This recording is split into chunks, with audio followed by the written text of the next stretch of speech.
And we're live. Stop. That like Amblin. No. Edition. All right. Anyway, this is, I accidentally typoed this. It is Linux week 11, not 12. I don't know what I'm going to do next week about the typo. I'll probably just have two 12s. Sorry. Anyway, tonight I'm going to do a couple things. One, last week I did not make a video. I was enjoying Florida, and it was awesome. So I hope you guys had fun with that. I'm going to go over that really quickly, and then I'm also going to go over Samba. Samba is actually a pretty cool project. I'm having some hard times getting to their website, but Samba does have a pretty good information on Wikipedia. It is a implementation of SMB or CIFS networking protocol. For those of you who don't know what that means, basically on Windows, you can do file shares. And if you want to share files between Windows computers, it's actually really easy. You just right-click on a folder, and you can click Share. And when you do that, you're using the SMB protocol or the CIFS protocol. And you can do the same thing in Linux to share with Windows systems by using Samba. And it's actually pretty easy to set up. I'm going to open up Terminal here.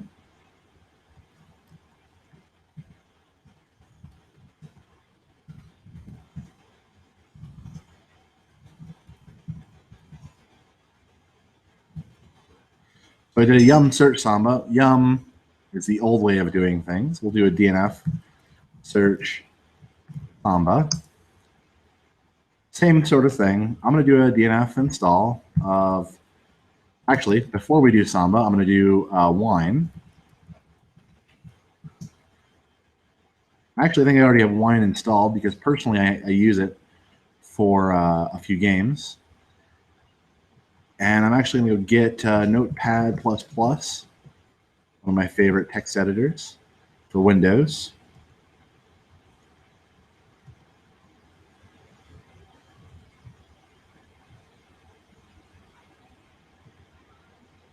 It's not really a game, but it is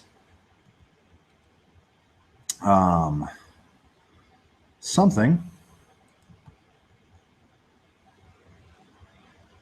I'm going to, maybe I didn't have it installed.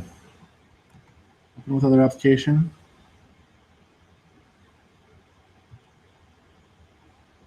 Now it is. Let's just try that. And I already had Wine installed. So I just basically right-clicked on that, told it to open up with a Wine, and it opened up just like it's a normal native Linux application, but it's not. This is all Windows. In fact, there is no such thing as running Notepad++ on Linux other than through Wine.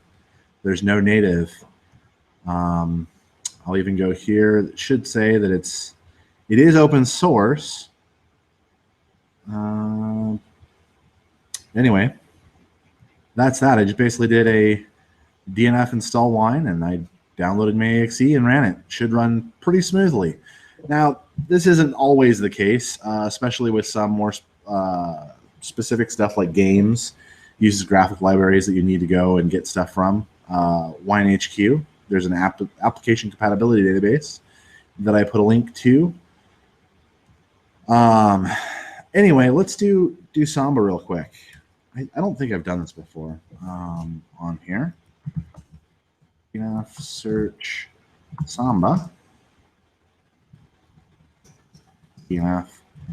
Install Samba. I'm just going to do star on there. Hopefully this will work. I've been having issues with the internet here, so hopefully this is working. And I'm actually thinking as a part of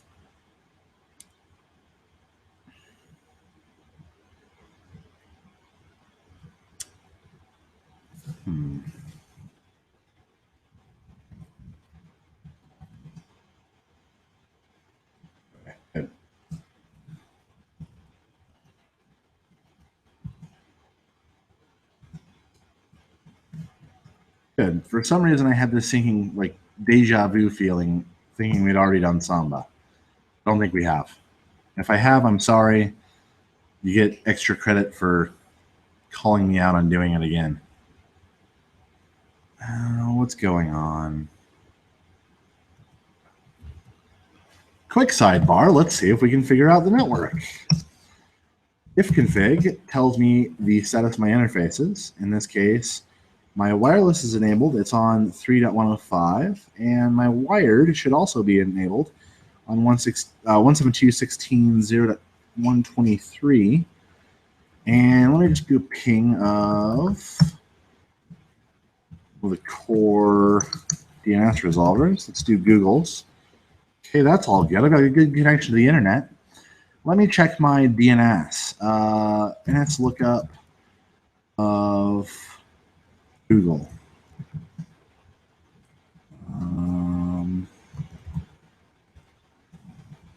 Samba.org. Yeah. Okay, well, Samba.org's down, but that's fine. I'll ping Google just to make sure. Okay, that's good. What I expected. So I do have internet connection. Why can't I do a DNF? We'll do a double dash help. It's been a while. I actually want to do a DNF. I think I can just, I'll do a clean all. Yeah, clean. So a DNF clean, what it'll do is it goes through and removes metadata. And I haven't had this system online for quite a while now. So I'm going to do a DNF clean all. And that just cleans up all the cache. That's C-A-C-H-E, all of the, or cache, some people pronounce it. Just cleans all that out so that if something's corrupted or something's old, I can go out and get a new copy of it by cleaning the cache and then doing a DNF search Samba. And now it's going and downloading all of the repository information.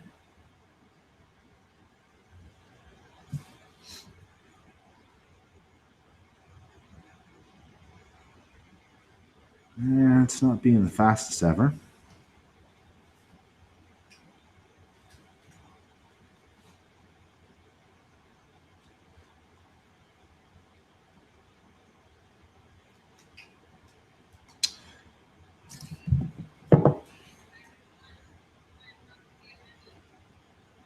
Come on. Why is it going so slow?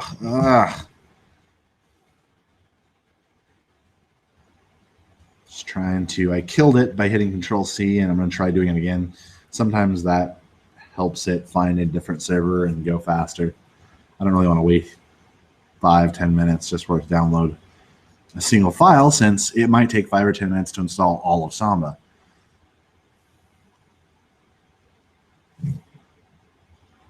Make sure. Okay. Looks like we're still going. Come on.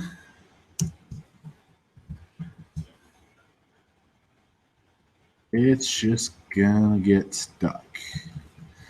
Let me check cat etc. resolve.conf. This is where my name server resolvers are, and that actually looks good. I don't see any problem with that.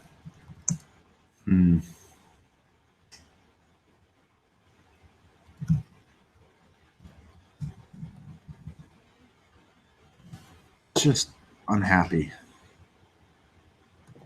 I'm going to do a clean haul again just because I might have screwed it up doing that. I doubt it.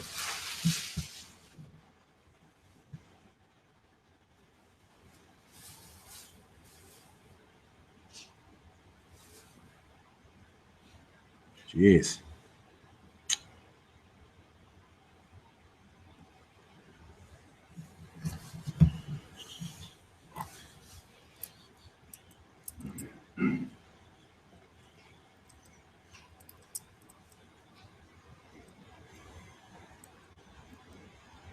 And we're stuck. That's neat. Okay, so while that's doing that, I'm actually going to go over to close that. I would really like one of the things that I'm actually thinking about doing for the final project for you guys is actually going over how to create Samba as a domain controller. If any of you guys are interested in Windows networking, domain controllers are kind of expensive, and especially because of Microsoft licensing. And you can actually set up a domain controller for free using Samba.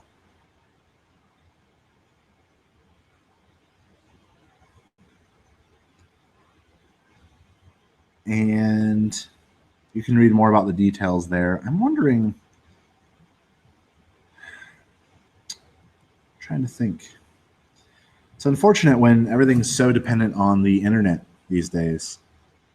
Oh, I don't care about RPM Fusion. Perfect.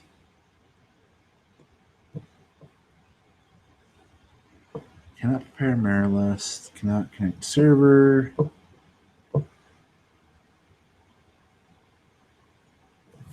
All right, so I'm going to go and actually disable some repos. I'm going to go to vim, etc., yum.repos.d, and it looks like it doesn't like RPM Fusion. So I'm going to go to free.repo, and I'm just going to go here where it says enabled, and I'm going to go hit I to go into insert mode, delete the 1, replace it with a 0, hit escape to get out of that. And it looks like everything else is good there. So I'm going to hit :WQ. And the same thing with the non-free. If you guys don't have this, that's okay. I'm just trying to get my system running a little bit faster. I don't know why those aren't responding, but they're not.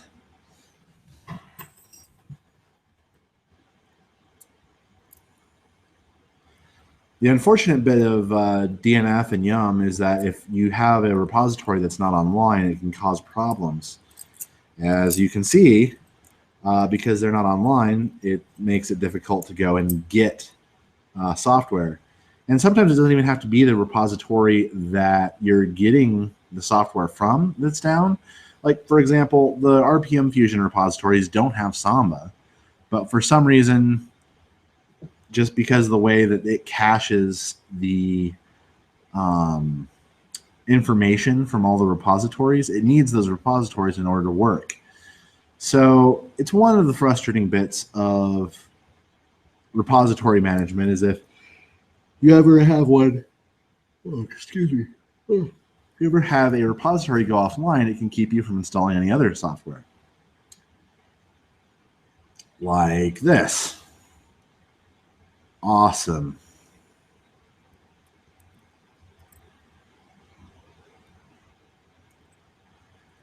I was also thinking about this evening as a potential idea. Not last year, but the year before, maybe even farther than that,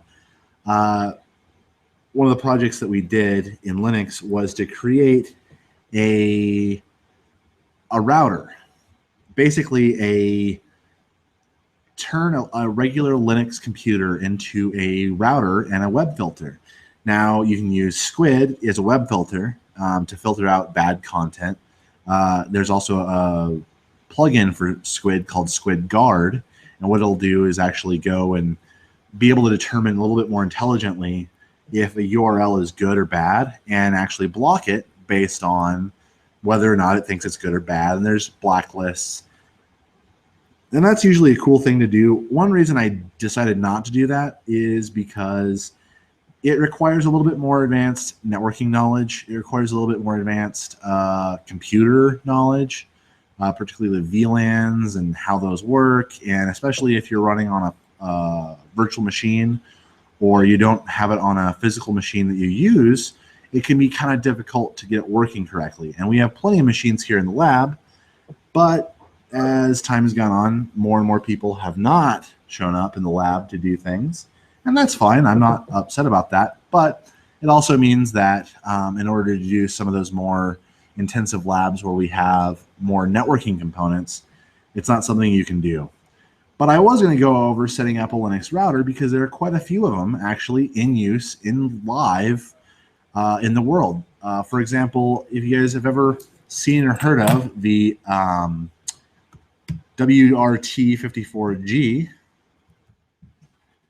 it's a little bit old at this point, but it's hard not to recognize them. They are great and actually originally came with Linux. And so there was actually a Linux operating system underneath running on this chip, making it work. And that's the cool thing about Linux, is that it can run on more than just computers and can be used for more than just computers. And then they actually found out that people were putting Linux on them and customizing it. So they actually changed and reduced the hardware requirements so that they couldn't run Linux anymore. Until version 5, WRT54G shipped with Linux-based firmware. And one of the most popular non-vendor specific firmwares, I don't know if you guys ever heard of Tomato or DDWRT. DDWRT was designed originally for the WRT54Gs. And another one is OpenWRT, which is a open wireless router project. Basically, they've packaged their own Linux distribution into this little open source package. Now, DDWRT runs on Linux, but all of the software that you use, like the web interface, all of that is proprietary.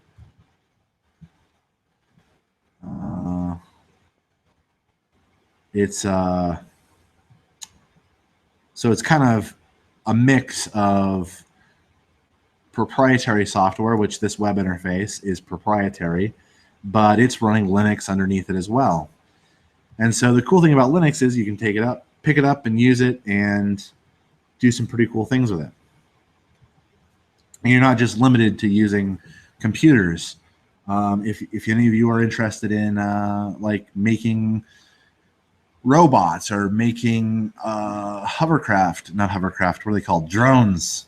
I'm actually, hopefully this weekend, going to be building a little robot. And while it won't be running Linux immediately, I do have a BeagleBone Black. It's a little credit card size. I think I've talked about it before.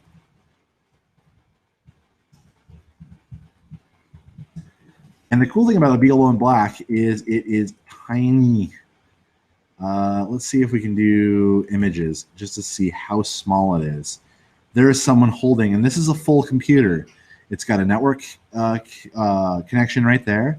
It's got USB.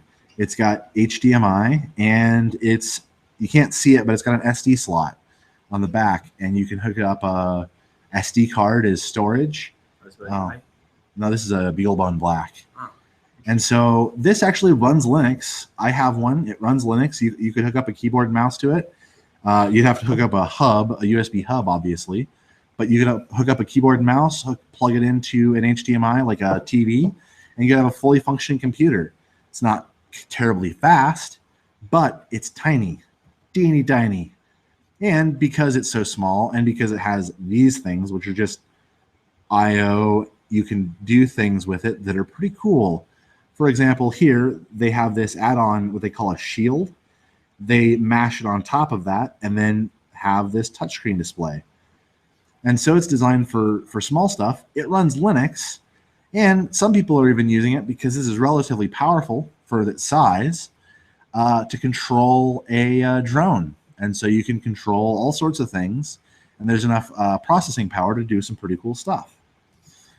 Anyway, back to Samba. I'm going to do a DNF install Samba. I'm going to do star because, oh, no. Oh, gee, I screwed that up. Also, good point to note this out. I put a ampersand or an and symbol at the end of my line. I really meant to put a star. I mean, 7 and 8 are very close to each other. Shift 7 is the ampersand and Shift 8 is the star. But and automatically backgrounded that process, and I couldn't interact with it. So what I did was I ran FG to bring it back to the foreground to then kill it. So what I really wanted to do was this, to install it.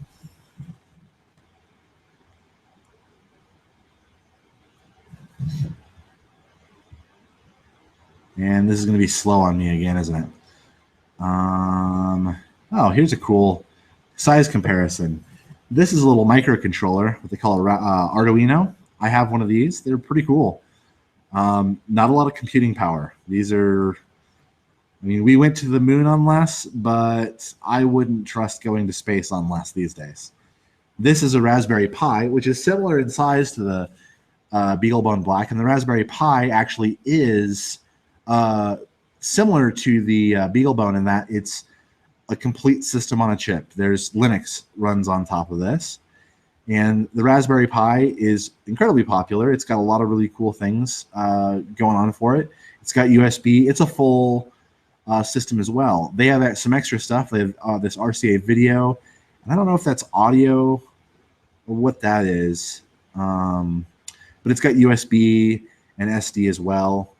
The BeagleBone's actually a little bit faster, a little bit more powerful, a little bit more RAM, and you can add in SD cards for storage, which is nice. I think this has SD as well, but I don't know if you can actually boot from SD. I know you can on the BeagleBone, and it's awesome. And also, I like the BeagleBone because they have these shields. You just plug that in, like it just matches on top of those pens, and this looks like a router board, where you can literally make like a router, you know, just plug in different inputs and outputs, or make this a switch. You know, you could build your own switch, wireless router, whatever, robot, kind of whatever you want to do. Here's one that actually is in a little robot vehicle. Oh, geez, still.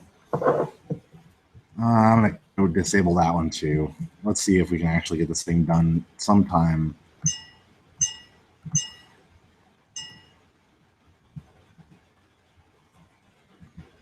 Sorry about all this.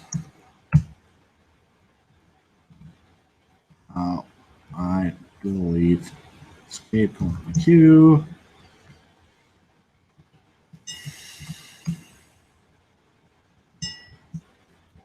Prep enabled equals 1, etc. yum dot repos RPM Fusion star. Okay. Vim. Use my handy dandy magic middle button. And then we're going to take, for those of you interested, you can actually change all of this using regex. I'll show you a little bit of that right here. So I search, the percent says search the entire document. I'm going to search for enabled equals 1. I'm going to replace that with enabled equals 0. And every other occurrence. It only replaced it once, but that's okay because that's all I wanted. And now I'm done, and I'm going to grep this again just to make sure there's nothing. How will this install faster? Oh, I don't want to do a DNF search Samba Star. I want to do a DNF install. At least I know I hopefully going much better. So RPM Fusion, you guys kind of suck right now. I already had Samba installed. If I already did Samba, geez, I should look back. I'm sorry if I already did Samba. For those of you who already did Samba, good job. You get to rely on my bad memory. And if we already have a Samba configuration, we'll do something a little bit more advanced with it. How about that? So I'm going to go here to etc. Samba smb.conf. Let me make sure. Well, this looks fairly default. I'm actually going to, because it's a pretty long file, I normally like looking at things in Vim, but we'll look at it in gedit.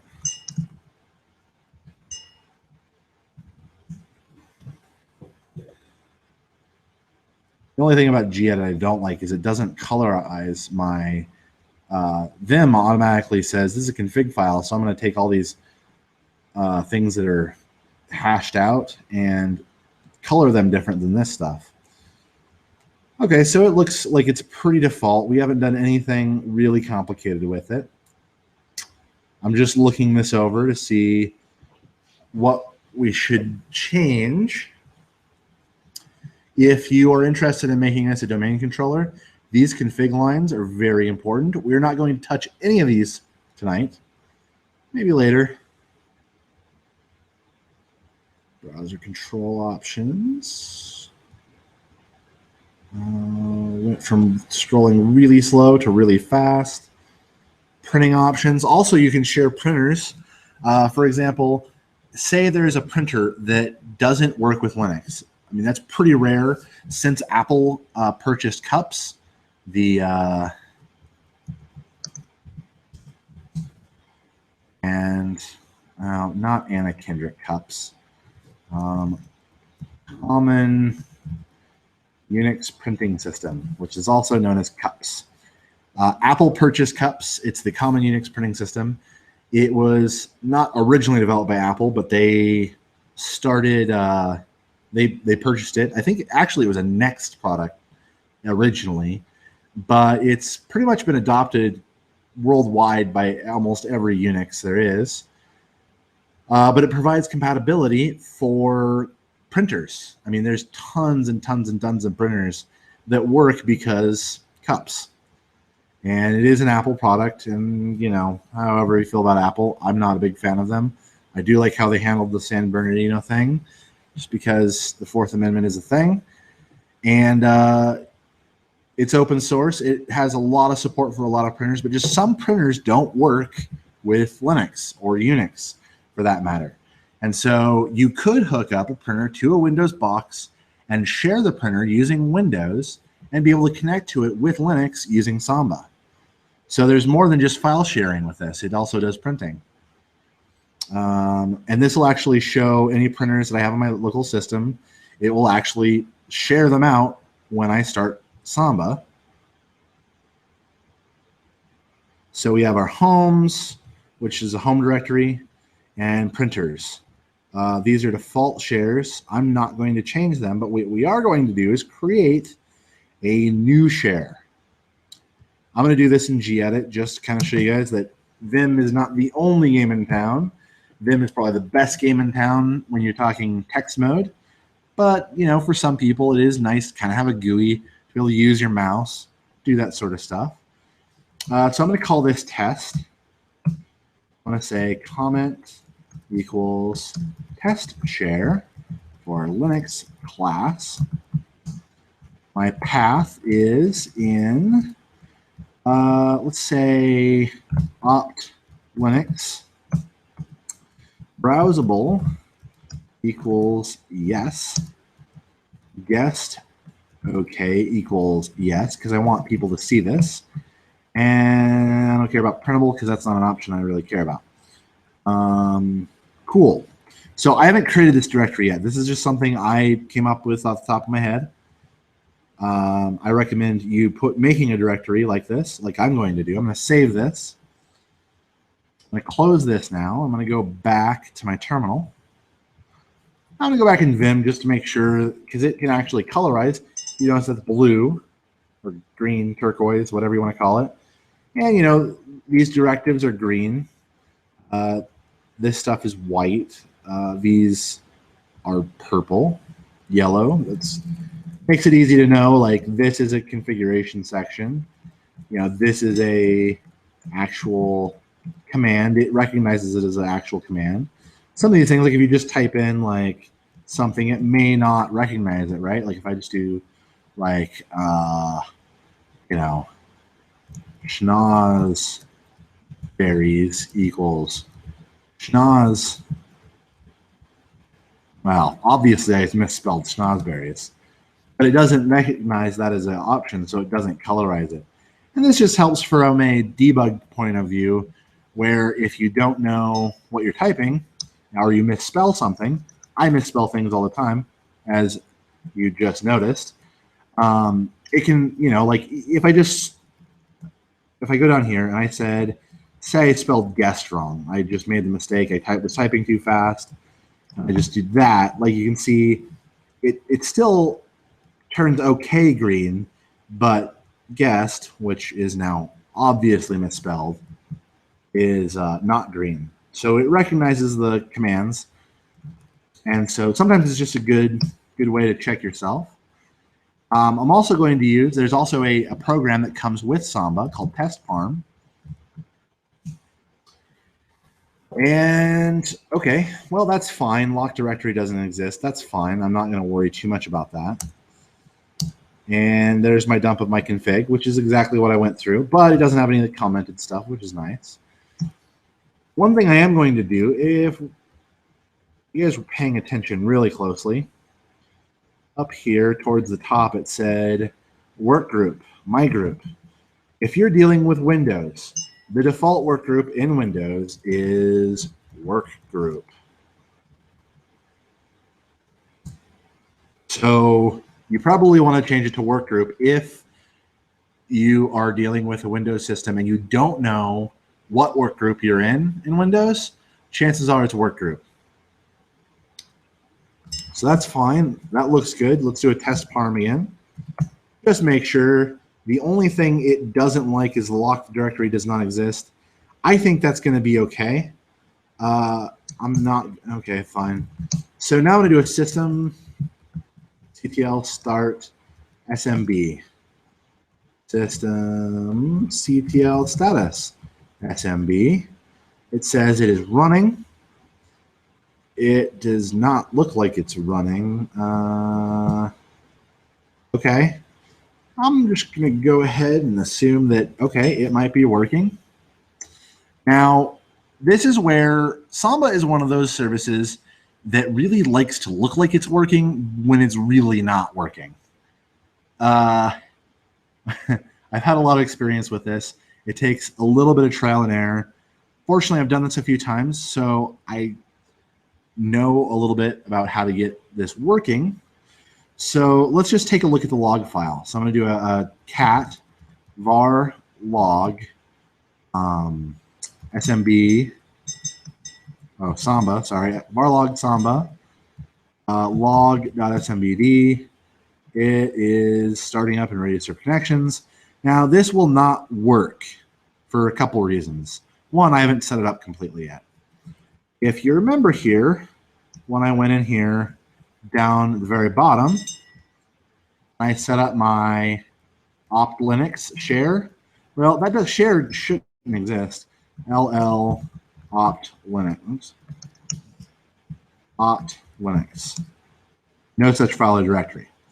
So I'm going to have to create it. I'm going to do a make dir opt Linux. Neat. Now, we also have to pay attention to permissions. I think it should be okay. Let's do an LL or an ls-l, same thing. Opt Linux. Let's do opt.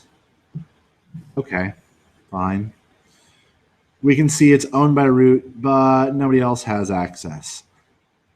I'm just going to go ahead and do this. I'm going to do a chmod 777, and this is not recommended for daily use. Do not do this on a live production server. You have it on the internet. It will get hacked. But for this testing and for the purposes of this class, feel free, chmod 777 opt Linux. It will save you headache in terms of permissions. Now, there's also this deep, dark SE Linux permission thing. I've glossed over it to this point, but it will also come into play. The config file is very helpful when it comes to that. But now that I have the directory and its permissions are good, or at least halfway good, I should be able to, I'm just going to go ahead and restart Samba. So instead of start, it'll be a restart. And I'll just do a status just to see. Okay. I don't like those reds. I'm going to do a dash L. Okay, that's weird why that's red. Because it's saying it's good. I'm also going to go in here. Yeah. Okay, well, I mean, that looks good to me. Let's try to get here. Now I can go here and browse out. If I had a Windows box, I would go and just look the network, search the network, and you can go and see. Failed to receive share list, no such file or directory. Okay, let's look at 127.0.0.1. Let's put an SMB in front of it. In Windows, you would do something a little bit like this with a double backslash. In Linux, you have to tell it what protocol to use. So let's try that. Nothing.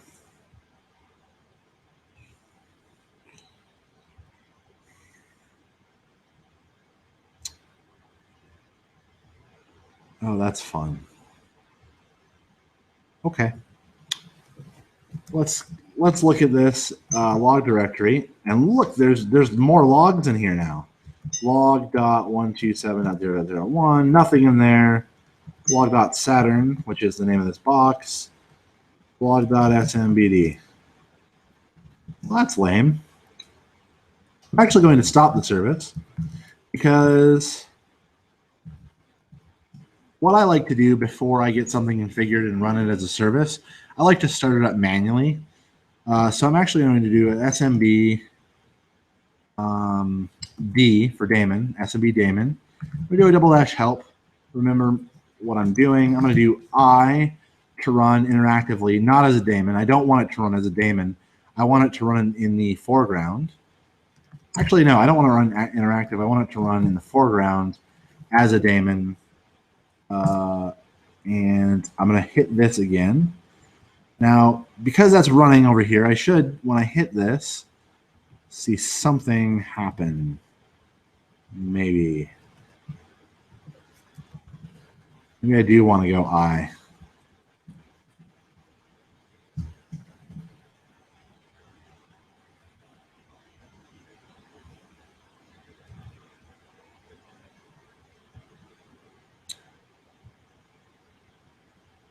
Well, they even have a test client for this. I'm going to open up a new terminal. I'm not going to be root in this one. I'm just going to do SMB client.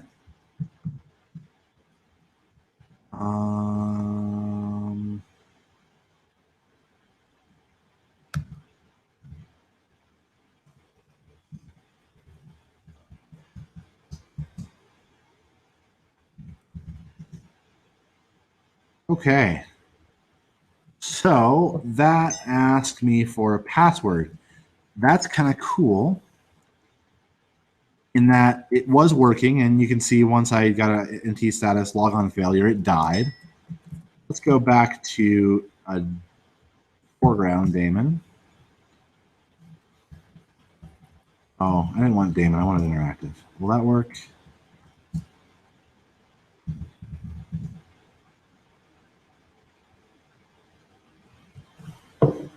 What I want to do is list. Okay, nope, same thing. Cool. So let's do a -L of 127.0.0.1. And instead of doing a password, I want to do just no password. Okay, so that's good. I did in for anonymous or no login. And it actually shows me now. I've got a printer here, this MFC 7440N. It says it's Windows 6.1, which would be, I think, Windows 7? No. Maybe Windows 7 or 8 is 6.1. But it's saying it's Samba 4.3.6, and it's part of the workgroup domain. So this is good. This tells me that Samba is at least working. Now, Samba is not working with, let's just do test. Maybe that'll work. Yeah, let's That's good. It asks for authentication now. Anonymous. Hey, holy crap, it worked. Let me do a new folder. Test. Ooh, gave me access denied. Read-only file system. Oh no. Okay, cool. So maybe I'm onto something here. I kill that. I'm gonna go back to my configuration here. Maybe somewhere. And here I'm gonna go writable equals yes. Save that. I'm gonna run this again. I'm gonna go here and do, instead of daemon, we'll do interactive again just because I want to see what's happening. Ooh, NetBIOS over TP. Yeah, no, that's bad. Okay, let's try this again. It does work. Apparently, it doesn't like interactive mode for some reason. That's fine. It does show all this stuff. That's a good thing. I'm going to refresh this. I'm going to actually go and just try to create a new folder again. Call it test. And it works. Wow. SE Linux did not be a problem. So, but I'm going to show you what SE Linux and how it could be a problem. And I'm going to create, I'm going to create a file.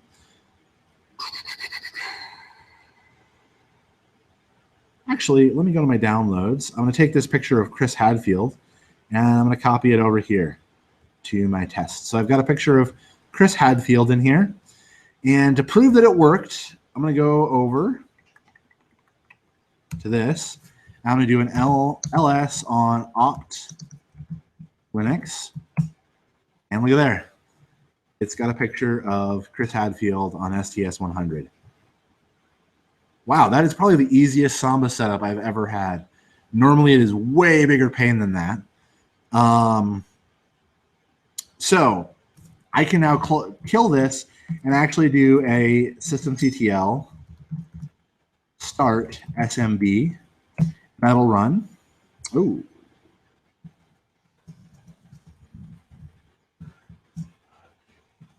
I'm going to do a status of that. It did say it failed, but it might have failed to start because I'd already run it or something. I don't know. It does appear to be running, and it does appear that it is recent, 1942. That's right. So I'm going to go back to my config file to show you guys something very, very important. We're going to go to the, if you hit :1, that takes you back to line 1. And it's actually, they have a lot of really, really good documentation built into the config file. If you read all this, you get down here to Security Enhanced Linux Notes. If you're running SE Linux, and if you don't know you're running SE Linux, you're running SE Linux. What you can do is go down here. If you create a new directory, such as a new top-level directory, label it with Samba share T so that SE Linux allows Samba to read and write to it. This is important. I think I have SE Linux in permissive. Actually, git enforce is enforcing. Somehow I'm just lucky. Okay. Let's do an ls-ldz like they recommend to opt Linux. And apparently just SE Linux has fallen down on its job. Maybe it's because I'm doing it from localhost. If you were doing this from another computer, it might have a problem. So for right now, I'm going to go ahead and do what they recommend in here. And I'm going to say chcon, change context, chcon-t to Samba, share T to opt Linux. Oh, that's because I didn't say Simon Says. Sudo chcon. And now if I do that ls-ldz, you can see here, it's unconfined object, but we've got this magic Samba share T that should allow, SE Linux is a very complicated beast, and you don't have to understand it. Basically, if you just follow along what they're saying to do, obviously the path to the directory changed to whatever the directory path is. In this case, we said opt Linux because that's the directory I created. it's a really complex beast, and I love SE Linux, but it is also really complicated. It took me a lot of time to learn really a lot about it, and I still don't know that much about it, honestly. Like it's kind of like enough magic incantations because any technology sufficiently advanced is indistinguishable from magic. And right now, SE Linux, even to me, is magic, and it's a dark magic, and I'm scared of it, but it keeps my system secure, so I like it for that. So I just ran that chcon-t on my file share. This should allow other systems on the network to get at this system. And I use 127.0.0.1, which is the loopback, which means I'm connecting to my local system. That's probably why this worked, by the way, without SE Linux being disabled. Now, if I wanted to go see this done from a different server, I don't think I have a Windows box in here that's online right now. You're not on Wired, are you? You're not on Wired Network, are you? No. Ah, blimey. Okay. Maybe? Can you be? That's a good question, actually. If you don't have the dongle, you can't. Okay. So I was going to get a Windows box here, but all of the other systems I think are either offline or sold that it would take forever to do. I leave it to you guys to do. Basically, you can either put in the IP address. To find out your IP address, obviously, do an ifconfig, and you should probably only have one interface that's up. You'll know it because it'll have something like 192.168. Something. It will not be 127. Everybody has 127.0.0.1. That is the default loopback address. Every computer or network device ever has got 127.0.0.1. In this case, in the lab here, my wired IP is 172.16.0.123. So if I were to go to a different system, I would type, double backslash. I would do this. I would say other location. In Windows Explorer, it would be up at the top here, and I would go whack 172.16.0.123 /test. And that would work in Windows, but since we're not on Windows, that's probably not going to work. But that's how I would get to it from another machine in the lab. I don't have that going right now, but because I know it's working, I could just as easily do this here too, where I went to SMB on 172.16.0.123 /test. And I'm going to say anonymous. Now, Windows by default is going to do anonymous, and it should work fine. Now we can open up this picture of Chris Hadfield. Chris Hadfield's pretty cool. He did a cover of Space Oddity in Space from ISS, and he's Canadian. Go Canada. All right, so that is Samba. Send me a copy of your, or at least a screenshot of your Samba configuration. If you want to send the configuration to me, you can either just do this and copy and paste into an email. That's fine. Or browse out to it and just drop it in an email. That'd be cool. And obviously a screen share of something like this where you can see the file share and some files and folders you've created in there. And hey, if you can set it up on your local network where you're sharing out files between all your computers, hey, that's cool. And honestly, that's the whole point and beauty of Linux is you can get some crappy hardware, stick a bunch of storage to it and make a file server out of it. Or take a crappy, go to Goodwill or Salvation Army and go get a cheap $10 computer and turn it into a server, like your web server. The sky's the limit, and because it's open source, you can adapt the software to the situation you want instead of just being limited by, I need to have a GUI, I need to upgrade to Windows 10, so I need a better graphics card or a better processor. This 15-year-old computer I have just won't run it anymore. which, Linux can run on. I still have a 486 at home. It's the first computer I ever built. I've kept it around just because of nostalgia. And I can today, probably not Fedora, but I could go find a Linux distribution, install it on there, and be using it, and it'd have no problems running at all. So Linux is awesome, is the moral of the story. So send me those screenshots, and I think that's it for tonight.